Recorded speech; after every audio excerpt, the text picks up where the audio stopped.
కన్నా కాలం నాటి చెక్కిన శిల్పం ఒకటి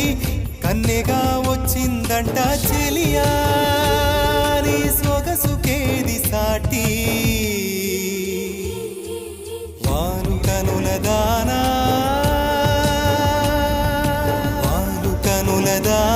నీ విలువ చెప్పుమైనా నా ప్రాణమిచ్చుకోనా నీ రూపు చూసి శిలను అయితేనే